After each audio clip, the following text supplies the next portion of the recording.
Okay. So hi everyone, and welcome to Architecture in the Den with me, your host Lisa Rains, founder of Pride Road Architects, the architectural practice franchise. And today I'm delighted to welcome Roger Wu all the way from Hong Kong. So Roger and I met virtually recently through campaigning for the through my campaigning for the RIBA council elections. So that's kind of how we got in touch. But it's always, I'm kind of very interested to find out a bit more about you as an architect, as a person, and kind of thoughts around the RIBA. So let me sort of hand it over to you and just ask you to introduce yourself. Okay, thank you very much, Lisa. It's my pleasure to join you here on this platform and introduce myself. Okay, well, the reason why you are listening to me all the way from Hong Kong is because, well, I studied architecture in the UK many years ago, graduated, and then worked in the UK for about 17, 18 years. So where did you study in the UK? I studied both my degrees in Bath. Right. Actually, I was lucky enough. Well, in my first couple of years, I had Professor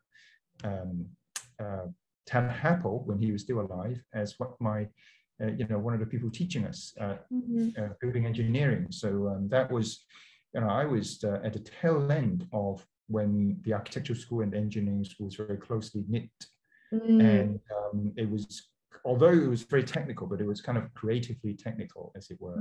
And so I caught the tail end of that. So what drew you to Bath in the first place? Well, I actually, funnily enough, studied architecture. No, I did my O-levels and A-levels in Bath. Because all my O-levels and A-levels were very science-based. I'm a kind of Professor Hampel used to say that well, actually, he once wrote, I think it was him, that there are two types of people. You're either a romantic or a rationalist. And I'm very clearly a rationalist. Therefore, at that time when I was decided to do architecture at A-level, my tutor said, look, or the career master kind of said, look, you're pretty good at science, you're pretty good at kind of logic, you're pretty good at technical things. So Bath is ideal for you because it is very kind of, sort of if there is ever a spectrum of different types of schools in the UK, the likes of the AA and the UCL would be at one end of the scale, and the Bath would have been at the other end of the scale. So that's, I looked around and, I went to Bath, and it certainly suited me to the T, certainly in the first year, because in the first year, we, as all the engineers had to do a project with the architects. Or no, actually the first year we went through the same design studios. Right. And the architects had to go to all the engineering classes. So it was, it was very interesting. And then at the end of the degree, we had to do a joint project with the engineers. So what we designed had to be kind of structurally kind of assessed and environmentally assessed, as in building services. So it was a bit like a real world.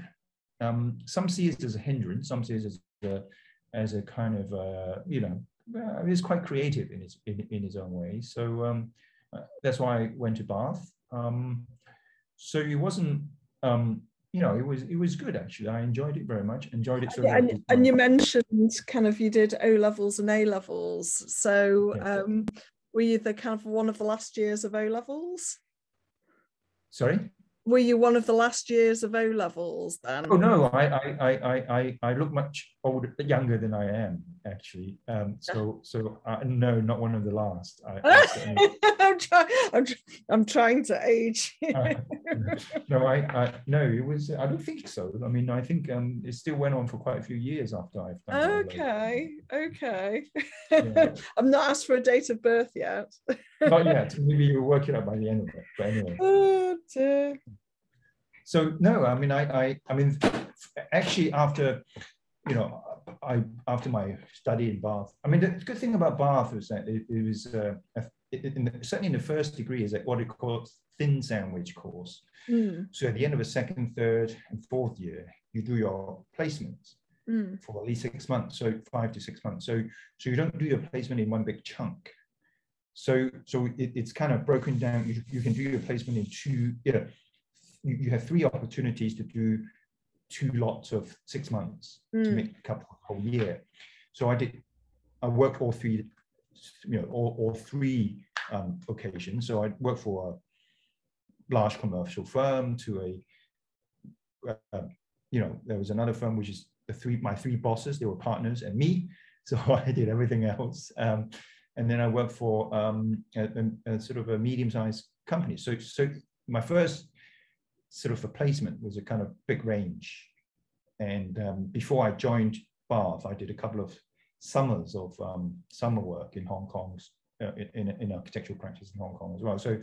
So I have a kind of quite an interesting rounded view about what it's like to work in an office, or not, as the case may be.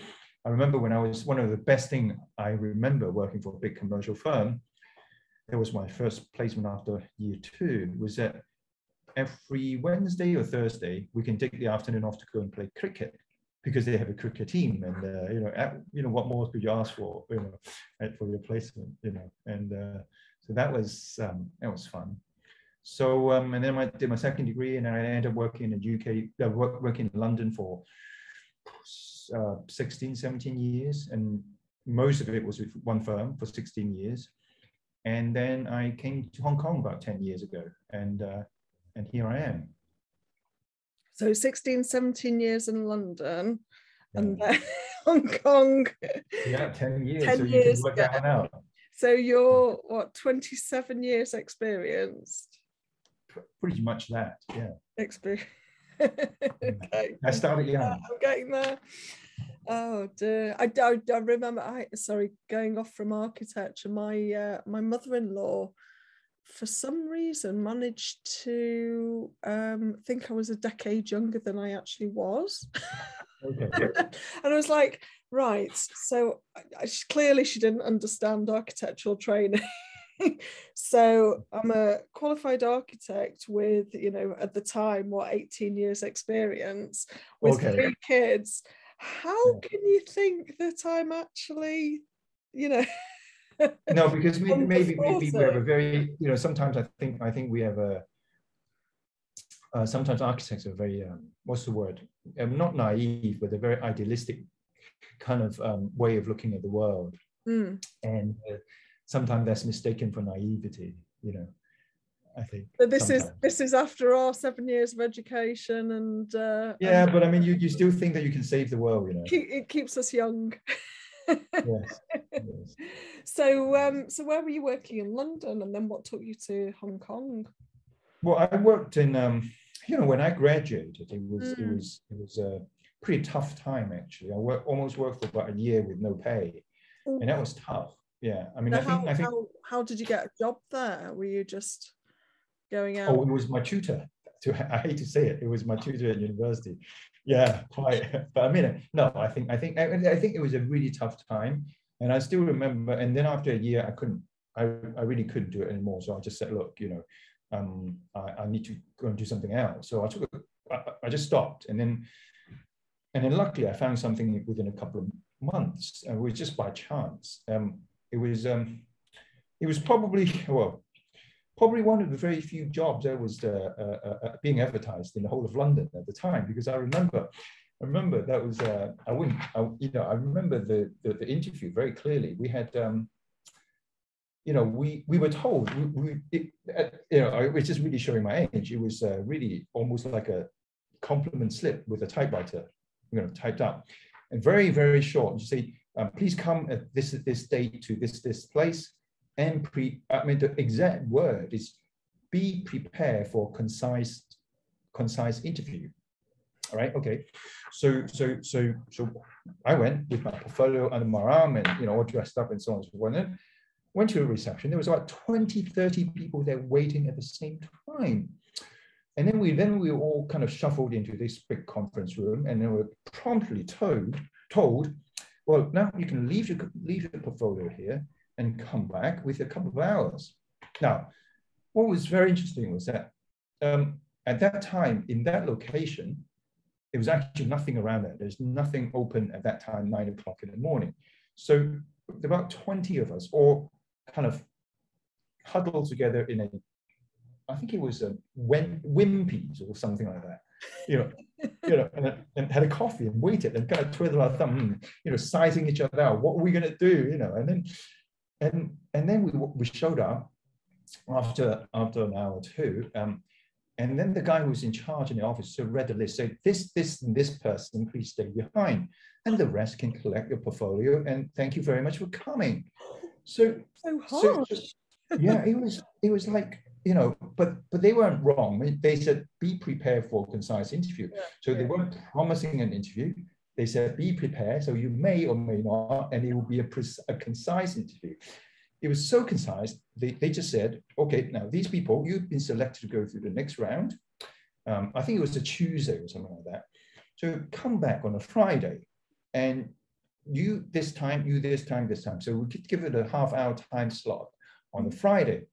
As it turned out, because they had so many applications, because that was probably the only job that was going around the whole of London, that they did that for about 3 days. So they obviously seen all the CVs, and then they've chosen about 60 or 70 people to over 3 days to do this exercise, to kind of leaf through the portfolio quickly, and then select about 10 to 15 to come back on a Friday to see us for half an hour each. And I don't know what I did right. I managed to get the job at the end, but it was quite tough, It was very, very tough, and I must say, I mean, it was, but I ended up working there for 16, 17 years. Yeah, and did you ever then go and But I mean, they did get a bit of tables and do that on students yourself after that, or did you think that was inhumane? No, I mean, I think that I mean, funny enough, at the end, in that same practice, I ended up being, at one period of time, I ended up being in charge of HR. Yeah. And obviously, I didn't repeat that exercise because they did get a bit of complaint. Because you see, the problem is a lot of people think that, I kind of understood that, because you see, a lot of people thought that, well, it's not fair because I need to explain to you my portfolio. I need to show you everything in order for you to understand what I am about. But actually, if I look at it from the practice point of view, they actually knew exactly what they wanted, because there was a project that desperately needs somebody to work on. Yeah. And they knew exactly what they wanted, and they knew exactly what they don't want are people that need to talk too much about what they do, but they want people to be able to do what they do without talking too much about it. Yeah. So they knew exactly what they want. So in many ways, they were just kind of being efficient about it. And even the people who kind of had to talk about their portfolio to perform in front of the portfolio probably isn't the people that they want anyway. Absolutely, and the portfolio, if there are architectural students listening here, a portfolio it's a method of communication. Architectural drawings are a communication tool. So it does need to be able to communicate without you. And it's tough at the moment for people to get jobs, but a real life portfolio is a rarity, but still very important. So I would always recommend people to keep hold of a real life portfolio. So but I mean, I think in many ways, think about it. I mean, I'm not saying that you shouldn't really, if you really feel strongly about the fact that you're the sort of person, or your work is a sort of work that really needs that person in front of it to present, then that's okay, because in a way there are as many types of architects as there are types of oranges, if you think about it. Yep. I mean, there are, if that's really you, I mean, you, the person, and the work is so intertwined together, you can't separate the two, then that's you. And good luck. You might, I'm sure you'll be able to find a position for you somewhere. And so long as you understand that, I don't think there's a problem with that. So, and what took you to Hong Kong? It's a combination of things. I mean, I think when I left the UK, the economy was pretty bad. At the same, you know, I mean, it's sort of my career in London was booked by kind of, you know, sort of you know, bad times economically, and also it was an opportunity. Another firm was trying to set up a company in Hong Kong, or they have a big project, and they wanted to set up their office. They've already started setting up a team in Hong Kong, but they want to grow it. So at that time, it just said, you know, in a previous office I worked for about 16 years, I luckily, well, half of that, it actually went very quickly, but that's 17 years, half of that, 8 years of which was back of house. So I did a lot of things like, and I said from bulk roll to payroll, I've done it, you know, and so I knew how to run an office, or I knew how a UK, you know, how a Brit, you know, how a kind of UK architectural practice is run. Yeah. When I started the practice, it was 18 of us, and when I left, it was about 120. So I kind of went through the growing pains as well. Okay, so it was exactly the sort of skills that they were looking for to run a studio in Hong Kong. And the other 8 years when I was doing projects, I had the experience of working abroad a lot. I think, I pretty much, apart from the Antarctica, I probably worked on every continent. You know, well, actually, no, Australia I haven't either. So I've had a lot of international experience, and therefore it was everything all coming together for me to take on that role to lead a Hong Kong studio of a UK practice in Hong Kong. And for me, it's you know, almost 6 months before I left London, you know, the idea of going to Hong Kong or the idea of leaving London hadn't really crossed my mind at all. So it was a pretty sudden kind of thing, and you know, here I am after 10 years. Sorry, I've just had a thought. One thing I like to do with clients, and I like to, is just see where they are. So I've got Google Earth open. So what's your address at the moment? Let's see where you are. Okay, if you type 15A. 15A. Space. Yeah. TAI. Yeah. TAI space HANG road. Yeah, that's the first one. Okay, lovely. Let's see where you are. Yeah. All the way there, 6,000 miles. Ooh. Yeah. So are you in one of these tower blocks? No, I'm actually exactly where it says Haw Par Mansion. If you zoom in, yes. Yeah. Okay. If you zoom in there, if you can, I'm right in that building there. Wow. Yeah. If you yeah, it's basically it's kind of zoom into to exactly where I am now. Exactly. That's amazing. Yeah. So to continue the story, by hook or by crook, having been back to Hong Kong, I've been kind of been identified as I hate to use that word, but heritage conservation expert. Right. Okay. Yes. I mean, as you can imagine, when you're working in London, half the time, even though if it's a new building, you're kind of dealing with old things. So I remember when I was working, for any project in the office, when we were working, the first thing we did was to actually look up old maps, you know, dating from day one, you know, sort of, you know, so in order to find out the context, you know, the historic context and the social context, and in many ways, heritage conservation, it is about context, if anything.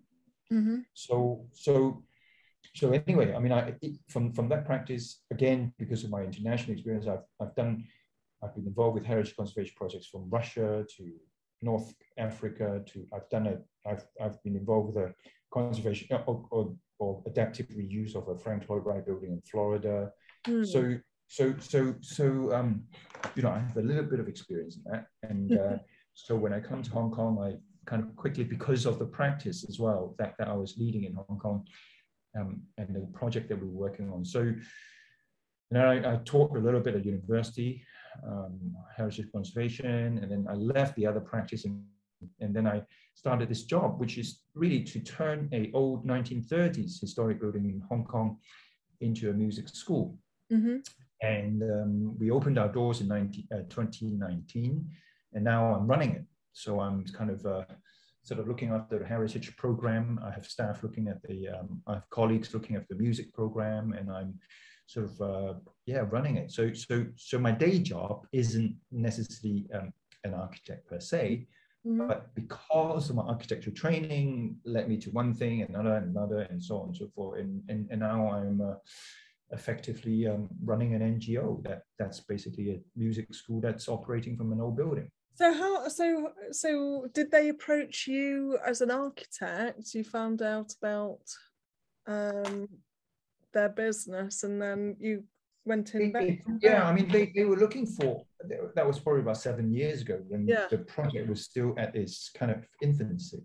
Yeah. And they were looking for somebody to run it. And they know that the difficulties will be in the first few years for the actual construction work. And so the foundation, the NGO, knew that they need somebody who's kind of had that experience. So if you like, I jumped into the dark side, which is the client side, to run that. And it was great. I have a team of consultants, so I tell them what to do, including the architect.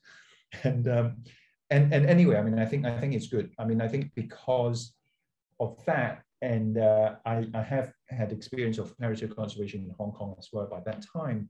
So, you know, certainly all that communications between the design team, the foundation, the people in the foundation as well, and the contractor and the government was a lot more straightforward. So it doesn't, you know, it didn't really have to, because there was a lot of, it made it a lot more. Wow. That period. How does that sustain financially in this area? Very well. Now, I mean, it's basically the property is now you see this area, you know, this building, the building I'm in is pretty tiny there, but it's a big story behind it. You know, there are 3 towers. And there is 2 kind of greenish towers, and then there's a brownish tower at the back. All of that used to be what's called a tiger balm garden. Right. Basically, the family who built this house were the family who started Tiger Balm. You know, that little ointment. Yes. So they built a Tiger Balm garden and their own house in this vicinity. And Tiger Balm garden was open to public for free from 1930s until it was closed in 2001. Yeah. The reason why it was closed was because the family sold all that land to the developer who built the things behind it. Yeah. And demolished the Tiger Balm garden.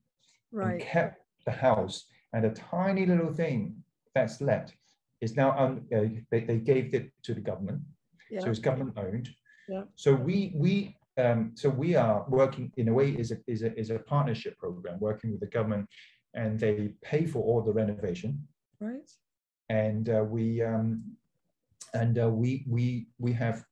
pay a peppercorn rent, and they have some subsidy for the first 2 years, and in the 3rd year we have to be. Now we are just starting. You know, we just finished the first quarter of the 3rd year, and we're supposed to be this year onwards we'll have to be self-sustaining. In other words, we have to look for funding from other sources. Wow. What a crazy environment. It is. It's you have to come here to really believe it. I mean, it's. I mean, I think Hong Kong is a kind of funny sort of old place. I mean, you know, this says it all, because you know you've got the density, incredible density. Yeah. But yet, look at it next to it. It's almost like a forest. Yes. Yes. And then you've got this little kind of Chinese kind of eclectic piece of architecture wedged into all sorts of kind of you know, the view out from our building. You see architecture from the last 5 decades. Yeah. And you see these high-rise buildings which are which are kind of high-end residential, and they're just a spitting distance away is a housing estate, sort of subsidized housing estate. Can you show us out the window? Actually, where I am, I don't have a view. I'm right in a kind of dungeon. Are you? Well, actually, I'm on the lower ground floor. Yeah. Yeah. So the window here, you can't really. There isn't. Well, besides, it's all frosted. The window. Mm-hmm. Yeah. That's so exciting, right? Well, no, if you happen to be in Hong Kong, or anybody happen to be in Hong Kong, listening to this, that you're always welcome to come and have a look at the mansion. It's open 7 days a week. The interpretation area and the garden is open for free every day of the week. And then we have 6 guided tours a week. Mm-hmm. And if you know me, I can personally take you around for a tour. I would love to. One day I will take you up on that offer. So, so we met through the RIBA. So how did you get involved with the RIBA? A long story again. I mean, I remember. Because I was born in Hong Kong, so even when I was studying, I used to come back quite a bit. So I remember back in 2000. I can't. How long ago was that? Let me just think. 1996, around that time, or when I came to Hong Kong, or even a bit later, maybe 2003. One or the other trip, I came to Hong Kong, and I went to a function hosted by the AIA Hong Kong chapter when it first started. And then I kind of thought, well, no, it must have been 2003. It must have been around 2003, that time. And I remember, well, why wasn't there a RIBA Hong Kong chapter? But I mean, even then, I kind of feel, well, it's a bit odd. There was an AIA Hong Kong chapter. There wasn't an RIBA Hong Kong chapter. And then when I started working in Hong Kong, a group of us were, again, it's been talked about for a long time. And then a group of us sort of got together and really made that happen. And as it happened, the RIBA president at the time paid a visit. Oh gosh, forgotten her name. Oh, that's really naughty, really bad of me. Angela Brady? No, it was after Ruth. Angela Brady. Yeah. So she was here, and we held a reception. We hadn't even got a Hong Kong chapter up and running at the time, but we managed to organize a reception for her, and she said that in front of her guests. In the reception was in British Consul General. He said, "Look, by the end of the year, there will be our RIBA Hong Kong chapter." So by the end of the year, there was a RIBA Hong Kong chapter. So I started getting involved with RIBA through that, and then step by step. Originally, I remember one of the first things I said was I just interested in organizing events for the members here. Rather than getting all involved with the politics, and I call it the adult stuff then at the time. I did a few years of that, and then I end up being the chairperson of the Hong Kong chapter, and then I end up running for the Asia and Australasia Council seat, which I run. I was in the council for 3 years. Sadly, I didn't get, well, no, maybe not. I don't know whether it's sadly or not, but I didn't get re-elected a second term, which was, so I was in the council until about just over a year ago. So that's where my involvement got. And actually that 3 years at the RIBA Council was very eye-opening. I mean, you and I talked about it before. You probably get the first year, my impression was the first year you kind of think, wow, I see. That's how the RIBA works. Oh wow, I could never have imagined that. Oh my word, And then you get used to it. Yeah, there's a lot of expletives, I think, usually. Yeah, quite. Yeah. An exasperation. Yeah. And then the second year, you kind of think, okay, well, so okay, if that's how it works, what which button do I need to press to do some getting funded, right? So you spend a second year figuring that out, right? So you get somewhere, and in the third year, you say, okay, well, let me do something, start doing something. And by the time you try to do something, your time's up, right? Absolutely. So I think, and part of what I wanted to do, actually, by the end of the 3 years, I was getting along very well with the other three international council members that represented different regions of the world. And there was also at that time, there was still an international committee, and we were just about to get somewhere. So I was keen to kind of really get on with it. But obviously that wasn't going to happen. It wasn't going to happen, just fine. And funny enough, I for about 9 months, I kind of dropped it. I completely said, look, fine, I'll get on with other things.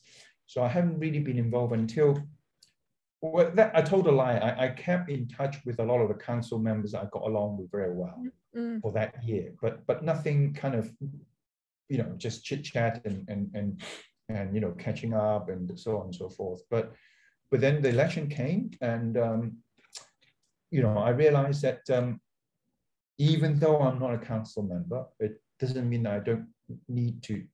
I can't, engage. Because that's a very good word. Because in my failed campaign, when I was canvassing for vote, what I did was I actually wrote a personal email to each, thousands of members in the region. We're about 2,000 members. I probably wrote about over 1,000 emails to people in this region. And I think the general point is that, well, actually, it's funny because they never hear about anything from the RIBA or any RIBA council members until there's an election, okay? And then they ask for your vote. And what are you going to do about it? And actually, what I realized is, well, yeah, we don't really the RIBA doesn't really make any effort to engage. Now, okay, I think it's the same issue, probably same issue with regional members in the UK, but it's kind of multiplied by 100 times for international members, because it's a bit more difficult for us to just pop in to go to RIBA North or 66 Portland Place, and also a lot of the CPDs and a lot of things are very kind of UK centric. So actually, but the thing is, I realized, that may be the case. And then I think engagement, it goes both ways. Because you see, if you really look back, the voting turnout for international member is extremely low. Is it? Right? I think it's low in general, though. In general, it is, but the international member is even more so. So therefore, a lot of us don't really get engaged even on that basic level. Because, say, for example, if I really want to engage and if I really want to get something done, then in a kind of democratic world, you vote for somebody and then you hold, you say, well, look, I vote for you because you said you were going to do this for me, but, where is it? You kind of keep pressuring them until they get something done. Or if they don't, then you vote for something else. But members, if you don't exercise that right, you're not really taking the first step for engagement. Now, the problem is, there's about 45,000 members, the RIBA, and about 10% of them are international members, 4,000. It's about 2,000 in my region, in our region, in Asia and Australasia. It's interesting that if you think about it, it's quite substantial. It's not, but the thing is, we don't, these 4,000 members, the majority of them, they keep paying the membership fees for nothing. We haven't been getting a lot for the membership fee. In the old days, we still get sent the RIBA journal. But now we don't. I mean, the joke used to be that's probably the most expensive journals ever. Yes. You pay what, 200 pounds or whatever, 250 pounds a year for a magazine. I don't know how long, whatever. But anyway, So we you know, but and for the RIBA, for the organization, I'm not saying for the counter, or for the machine that is the there's 4,000 members giving them membership fee for they don't have to give them anything in return for years and years and years. So all of a sudden we start, you know, any of these membership, they start saying, oh, I want this. Can you do this for us? Can you do this for members in, you know, can you do the something for the 6 members that's in Timbuktu? It's almost kind of no-brainer. You know, you've been giving us your membership for free for so long. Why all of a sudden I need to give you anything? You know, I'm not saying that they think like that, but there is a kind of inertia. There's a kind of, you know, and what, I think what I think is interesting. So I'm gonna just veer off that topic. Sure. It seems like there's a bit of a melting pot in terms of the AIA having Hong Kong representation and then the RIBA having representation. What's the board, architectural board called in Hong Kong and China? The Hong Kong IA. The Hong Kong. So did you mention the AIA having a Hong Kong chapter as well as the Hong Kong? So you must be in a unique position to sort of see the different types of training. Do you get involved in the AIA? I don't get involved, but I know them very well. And I know the Hong Kong IA quite well too. I've done a number of events where I've got the 3 parties together over the years. So you know, and I think, you know, we don't, I mean, the RIBA, we do our part 3 exams here in Hong Kong. But the AIAs is slightly different because the AIA, the training is very different than it is, or the Hong Kong system is closer to the one in the UK. And because there is a lot of, there had traditionally been quite a lot of expats in the UK and in Hong Kong, UK expats in Hong Kong. The RIBA has a much better reputation, if you like. I mean, in general, the RIBA brand is a much more kind of international brand than the AIA, because I think the AIA, even within America, even within the US, every state is different almost. The exams and so on. So it's very difficult to export as a kind of entity. Whereas the RIBA Part 3 is the RIBA Part 3. Even if you're in Timbuktu, you still have to learn about the JCT contract. If you're a member of the Hong Kong IA, can you practice in China, mainland China? No, you still have to have proper, you know, you have to have a China license. A China license. You take exams for it, you have to take exams for that. Qualifications. The training similar, and then you have to go and do the. You can take courses and then you take exams. Right. Okay. And I'm not quite sure. I don't think you have to have practical experience like you do in the Part 3 for the China exam, but for the Hong Kong exam you do. Okay. Well, thank you. That was really interesting. So I think we'll have to start wrapping up the conversation. Wow, that quick. Yeah, I know, it just goes instantly. So what's next for you in terms of architecture, RIBA, or are you going to sort of pursue this music career? Well, I mean, I wouldn't say it's a music career because I'm not a music person. I haven't really, even though I'm gone to school, I must say I haven't really picked up an instrument yet. But I would probably, I mean, it's difficult for me to let go because I think it's like my baby. I've seen it, I see it come out, and probably maybe when it's kind of in adolescence, I'll let go. I mean, I think it's not mature enough yet for me to feel that. Look, I mean, there are certain things I want to do, make it better before I hand it over to somebody else as well. There's part of that. So I will probably carry on doing that. But having said that, I do a lot of some consultancy work behind the scene for other things. So I run our own little consultancy firm, ranging from providing heritage conservation consultancies to practice from the UK, doing supporting practice in UK doing competitions or pitching for work in Hong Kong, or actually advising. I've done some advice for firms wanting to set up in Hong Kong, to put a market research, bit of benchmarking, a bit of advice, and then how to structure the office and so on and so forth. So I keep my kind of toes in the water a little bit as well. So and then to bring the conversation back round, so where do you see your involvement with the RIBA going forward, or where would you like to see? Well, I actually quite enjoy being the outsider and independent.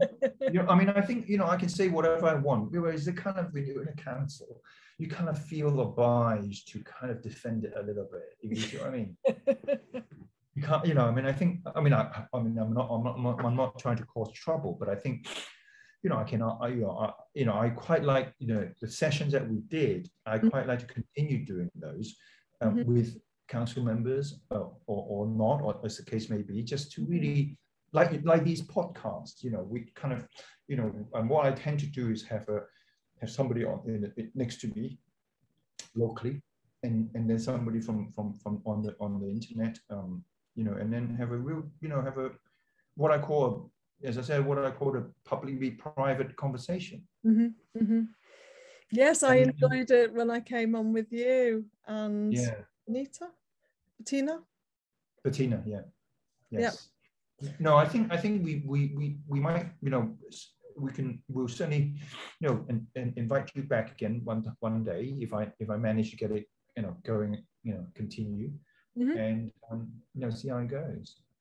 Okay. Well, thank you very much for coming on our podcast, Architecture in the Den. No, you're welcome. And yes, if you've enjoyed listening, please subscribe on YouTube, Spotify, and if you want to come on as a guest, please get in contact. So you can contact me through social media, Lisa Rains. You can check out my website, prideroadfranchise.co.uk, and see you next time. So thanks very much. Thank you very much, Lisa. Bye. Bye.